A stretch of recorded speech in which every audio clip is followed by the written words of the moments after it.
कि अगर आपको सीट नहीं देनी थी तो समाजवादियों से बात नहीं करनी चाहिए थी। न अपनी हम सूची देते कांग्रेस के लोगों को, न कांग्रेस के लोगों का फोन उठाते।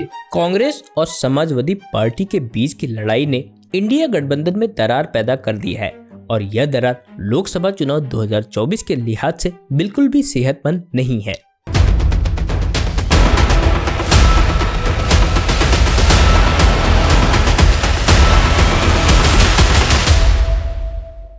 दोस्तों, आज कुछ इंटरेस्टिंग बातें करते हैं। जैसा कि आपको पता है कि मुझे ये भारत की पॉलिटिक्स में कितना मजा आता है और मुझे ये भी पता है कि आपको भी इस राजनीतिक लड़ाई में बेहद मजा आती है, तभी तो आप यह वीडियो देखने के लिए आए हैं। तो फिर बिना देरी किए हुए आपको बताते हैं कि भारतीय जनता पार्टी द्वारा दिए गए टैगलाइन के बारे में, यानी परिवारवाद की राजनीति के बारे में।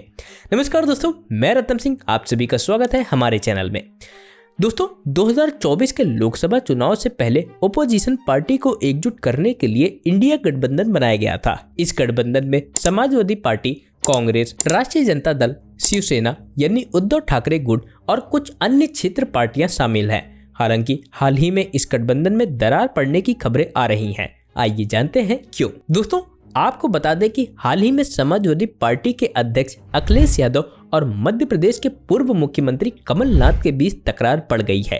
अखिलेश यादव ने कांग्रेस पर मध्य प्रदेश विधानसभा चुनाव में सीट बंटवारे में धोखा देने का आरोप लगाया। देखिए, कांग्रेस पार्टी को साफ करना चाहिए था। मेरा मानना यह है कि अगर आपको सीट नहीं देनी थी तो समाजवादियों से बात नहीं करनी चाहिए थी। उन्होंने कहा कि कांग्रेस अगर उनके साथ अच्छा व्यवहार नहीं करेगी तो वह भी अच्छा व्यवहार नहीं करेंगे। लेकिन वहीं दूसरी ओर कमलनाथ ने अखिलेश यादव के आरोपों को खारिज कर दिया। उन्होंने कहा कि कांग्रेस ने हमेशा समाजवादी पार्टी का सम्मान किया है और उन्हें वह सब कुछ दिया है जो उनका हक है। लेकिन अगर भारतीय राजनीति में देखा जाए तो समाजवादी पार्टी और कांग्रेस की इस लड़ाई ने उन दोनों को कहीं ना कहीं एक खाई में ढकेल दिया है। दोस्तों, इन सब लड़ाई से अगर सबसे ज्यादा चिंता में कोई है तो वो है कार्यकर्ता।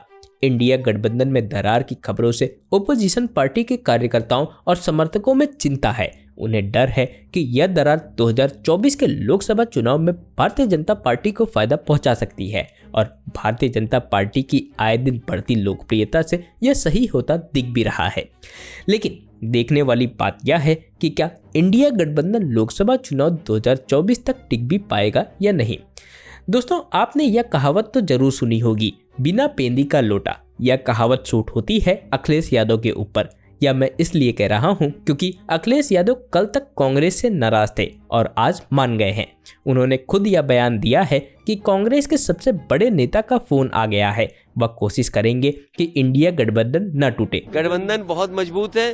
गठबंधन के साथ साथ पीडीए भी मजबूत है।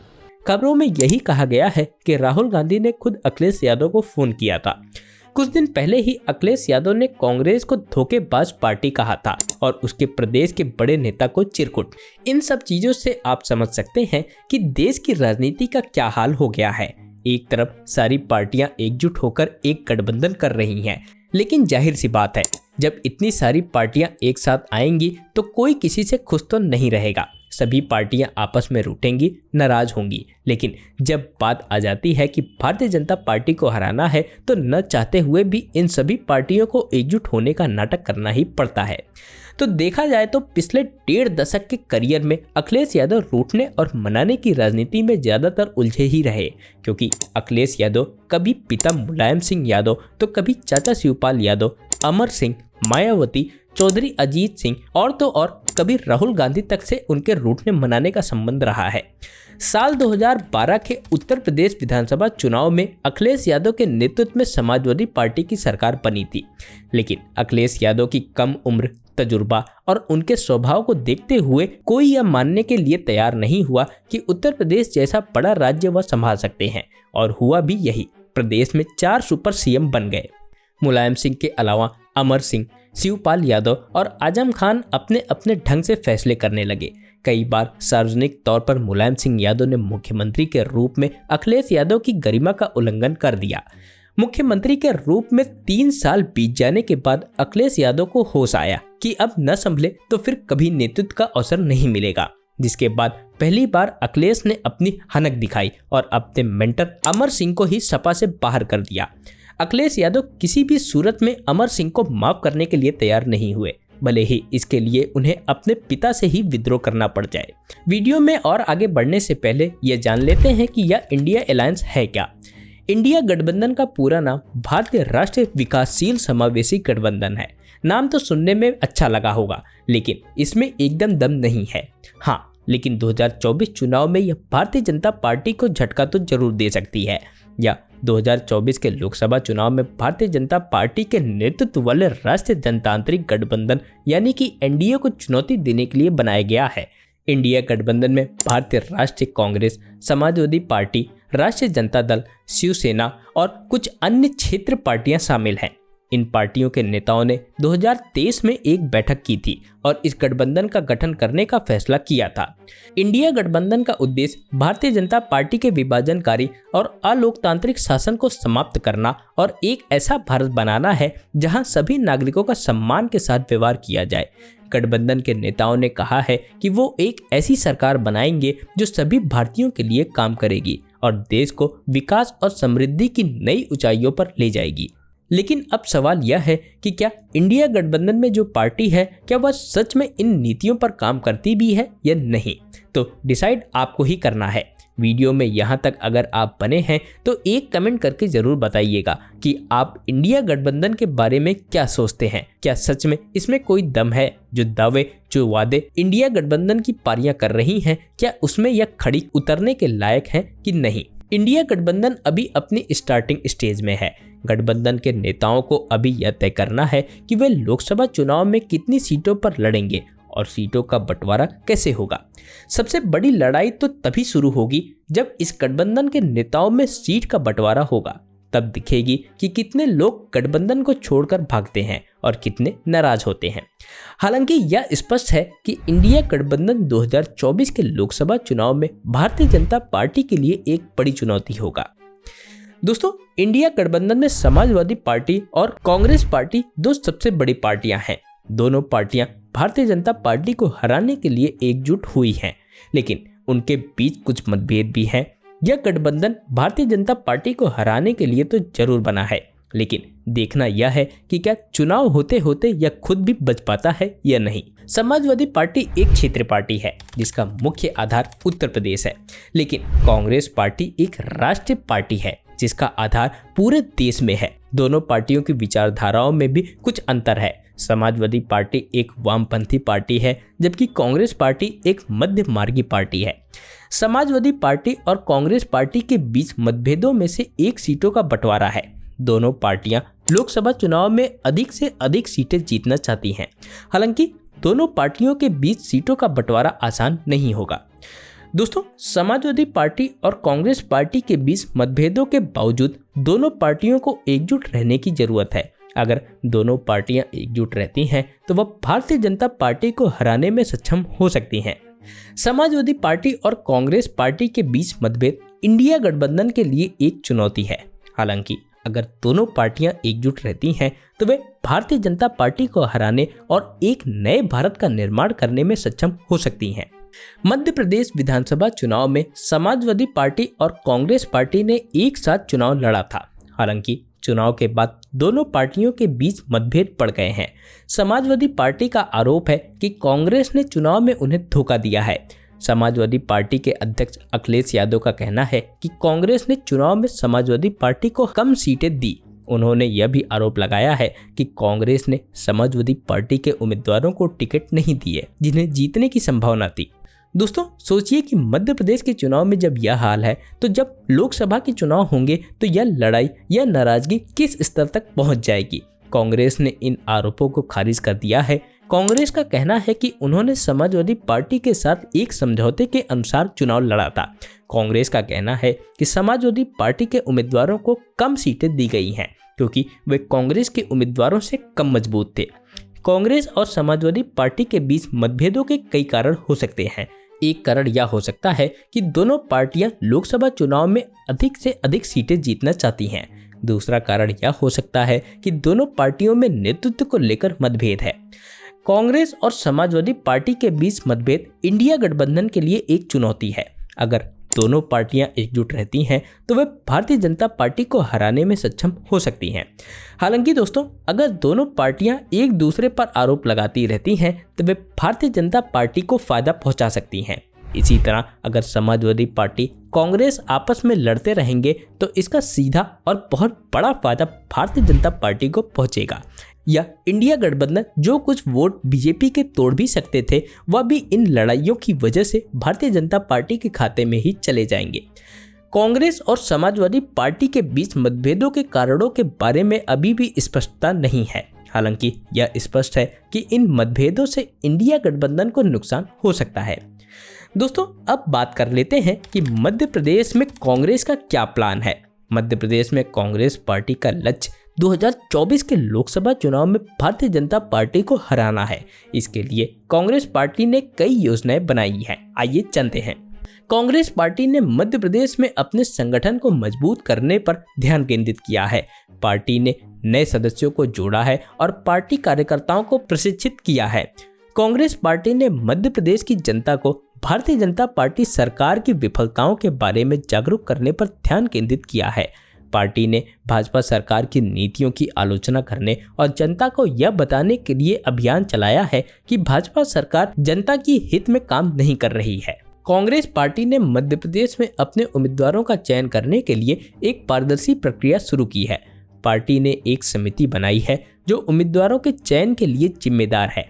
इस समिति में पार्टी के वरिष्ठ नेता और कार्यकर्ता शामिल हैं। दोस्तों, कांग्रेस पार्टी ने मध्य प्रदेश में एक मजबूत चुनाव अभियान चलाने की योजना भी बनाई है। पार्टी ने चुनाव अभियान के लिए एक बड़ी टीम बनाई है। इस टीम में पार्टी के वरिष्ठ नेता, कार्यकर्ता और युवा शामिल हैं। कांग्रेस पार्टी ने मध्य प्रदेश में भाजपा को हराने के लिए अन्य ओपोजिशन पार्टी के साथ गठबंधन की योजना भी बनाई है। पार्टी ने समाजवादी पार्टी, राष्ट्रीय जनता दल और कुछ अन्य क्षेत्र पार्टियों के साथ बातचीत की है।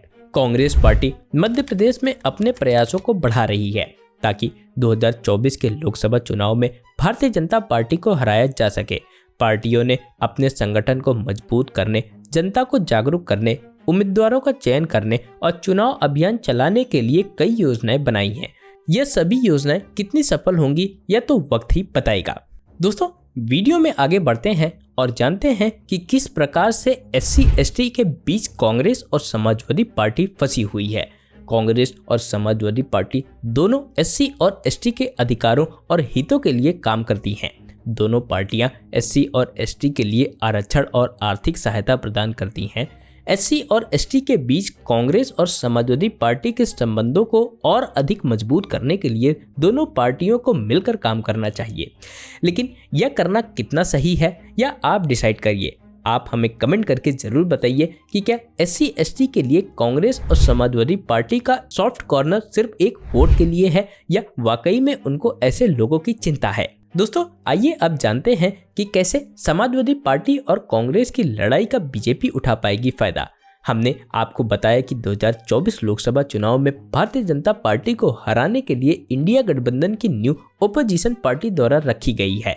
लेकिन अब समाजवादी पार्टी और कांग्रेस के बीच हो रहे मतभेदों के कारण भारतीय जनता पार्टी को फायदा हो सकता है। अगर दोनों पार्टियां एकजुट नहीं रहती हैं तो वोटों का बंटवारा हो सकता है और भारतीय जनता पार्टी को फायदा हो सकता है। भारतीय जनता पार्टी ने पहले भी ओपोजिशन पार्टी की लड़ाई का फायदा उठाया है। 2014 के लोकसभा चुनाव में भारतीय जनता पार्टी ने कांग्रेस और अन्य ओपोजिशन पार्टी की लड़ाई का फायदा उठाया और बहुमत हासिल की। समाजवादी पार्टी और कांग्रेस पार्टी को अपने मतभेदों को सुलझाने की जरूरत है। अगर दोनों पार्टियां एकजुट रहती हैं तो वह भारतीय जनता पार्टी को हराने में सक्षम हो सकती हैं। समाजवादी पार्टी और कांग्रेस पार्टी के बीच मतभेदों से इंडिया गठबंधन को नुकसान हो सकता है। भारतीय जनता पार्टी को इन मतभेदों का फायदा उठाने का मौका मिल सकता है। समाजवादी पार्टी और कांग्रेस की लड़ाई से 2024 के लोकसभा चुनाव में इंडिया गठबंधन को नुकसान हो सकता है। आइए जानते हैं कैसे। अगर समाजवादी पार्टी और कांग्रेस एक साथ चुनाव नहीं लड़ती है तो वोटों का बंटवारा हो सकता है। इससे भारतीय जनता पार्टी को फायदा हो सकता है। भारतीय जनता पार्टी पहले भी ओपोजिशन पार्टी की लड़ाई का फायदा उठा चुकी है। 2014 के लोकसभा चुनाव में भारतीय जनता पार्टी ने कांग्रेस और अन्य ओपोजिशन पार्टी की लड़ाई का फायदा उठाया और बहुमत हासिल की। और अगर इंडिया गठबंधन 2024 के चुनाव में भारतीय जनता पार्टी को हराना चाहता है तो समाजवादी पार्टी और कांग्रेस को लोकसभा चुनाव में सीटों के बंटवारे पर एक समझौता करने की जरूरत है। दोनों पार्टियों को यह सुनिश्चित करने की जरूरत है कि वे एक दूसरे के क्षेत्रों में अधिकतम सीटें जीते। समाजवादी पार्टी और कांग्रेस को एकजुट होकर चुनाव प्रचार करने की जरूरत है। दोनों पार्टियों को यह सुनिश्चित करने की जरूरत है कि वे एक दूसरे के उम्मीदवारों का समर्थन करें। समाजवादी पार्टी और कांग्रेस को एकजुट होकर भाजपा की नीतियों की आलोचना करने की जरूरत है। दोनों पार्टियों को यह सुनिश्चित करने की जरूरत है कि वे एक दूसरे के साथ मिलकर भाजपा को हराने के लिए काम करें। तभी इस गठबंधन में मजबूती आएगी और यह 2024 के लोकसभा चुनाव में भारतीय जनता पार्टी के लिए एक बड़ी चुनौती के रूप में बन सकता है। दोस्तों, अब हम आपको बताएंगे कि किस तरीके से आरजेडी प्रमुख लालू प्रसाद यादव ने कांग्रेस पार्टी के राहुल गांधी का समर्थन किया। लालू प्रसाद यादव के अपने एक बयान में राहुल गांधी को दूल्हा और अन्य विपक्षी दलों को बाराती कहा था। यह एक रूपक है जिसका अर्थ है कि राहुल गांधी विपक्षी दलों के एकजुट होने और भारतीय जनता पार्टी को हराने के लिए एक महत्वपूर्ण व्यक्ति हैं। लालू प्रसाद यादव ने यह भी कहा कि वह राहुल गांधी के नेतृत्व में एक संयुक्त विपक्षी सरकार में शामिल होंगे। यह इस बात का संकेत है कि वह राहुल गांधी के नेतृत्व में विपक्षी दलों को एकजुट करने के प्रयासों का समर्थन करते हैं। लालू प्रसाद यादव के इस बयान ने विपक्षी दलों में हलचल मचा दी। यह एक संकेत है कि राहुल गांधी विपक्षी दलों के एक बड़े हिस्से का समर्थन प्राप्त कर रहे हैं। इससे यह भी पता चलता है कि अगर अखिलेश यादव इसी प्रकार नाराज होते रहेंगे तो हो सकता है कि समाजवादी पार्टी को इंडिया गठबंधन से बाहर का रास्ता भी दिखा दिया जाए, क्योंकि एक तरफ कांग्रेस पार्टी है जो नेशनल पार्टी है। कांग्रेस पार्टी का दबदबा पूरे भारत में है और वहीं समाजवादी पार्टी जो कि उत्तर प्रदेश की मुख्य पार्टी है।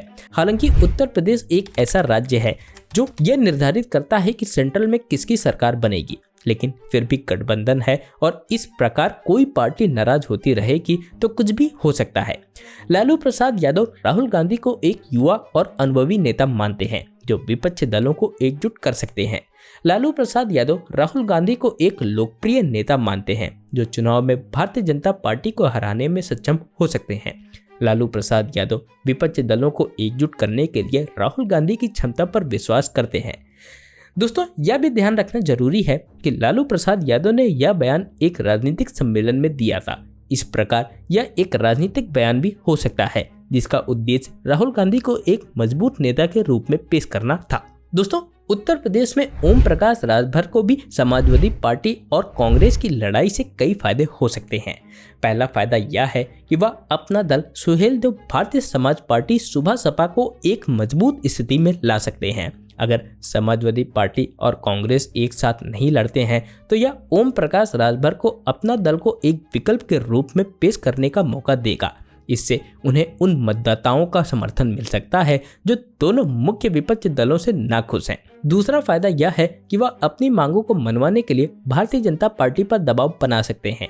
अगर भारतीय जनता पार्टी उत्तर प्रदेश में सत्ता में रहती है तो ओम प्रकाश राजभर भारतीय जनता पार्टी को यह समझाने की कोशिश कर सकते हैं कि उन्हें अपना दल का समर्थन करने के लिए कुछ देना होगा। इससे उन्हें अपने लिए कुछ लाभ हासिल करने का मौका मिल सकता है। तीसरा फायदा यह है कि वह राष्ट्रीय स्तर पर एक नेता के रूप में उभर सकते हैं। वह समाजवादी पार्टी और कांग्रेस की लड़ाई का फायदा उठाकर अपना दल को एक मजबूत स्थिति में ला सकते हैं, तो इससे उन्हें राष्ट्रीय स्तर पर एक नेता के रूप में उभरने में मदद मिल सकती है। इससे उन्हें भविष्य में राष्ट्रीय राजनीति में एक महत्वपूर्ण भूमिका निभाने का मौका मिल सकता है। हालांकि यह भी ध्यान रखना महत्वपूर्ण है कि ओम प्रकाश राजभर को इन फायदों को पाने के लिए कुछ चुनौतियों का भी सामना करना पड़ सकता है। सबसे बड़ी चुनौती यह है कि अगर समाजवादी पार्टी और कांग्रेस एक साथ चुनाव लड़ती है तो ओम प्रकाश राजभर को अपना दल के लिए पर्याप्त वोट हासिल करने में मुश्किल हो सकती है। इसके अलावा अगर भारतीय जनता पार्टी उत्तर प्रदेश में सत्ता में रहती है तो ओम प्रकाश राजभर को भाजपा के साथ समझौता करने के लिए तैयार रहना होगा। कुल मिलाकर ओम प्रकाश राजभर को समाजवादी पार्टी और कांग्रेस की लड़ाई से कई फायदे हो सकते हैं। हालांकि उन्हें इन फायदों को पाने के लिए कुछ चुनौतियों का भी सामना करना पड़ सकता है। तो दोस्तों, ऐसी ही वीडियोस के लिए हमारे चैनल को सब्सक्राइब करना न भूलें और आने वाली लेटेस्ट वीडियोस के अपडेट के लिए नोटिफिकेशन बेल को जरूर ऑन कर लें। दोस्तों, मैं रत्नम सिंह मिलता हूं आपसे किसी नए वीडियो में किसी नए टॉपिक के साथ। धन्यवाद।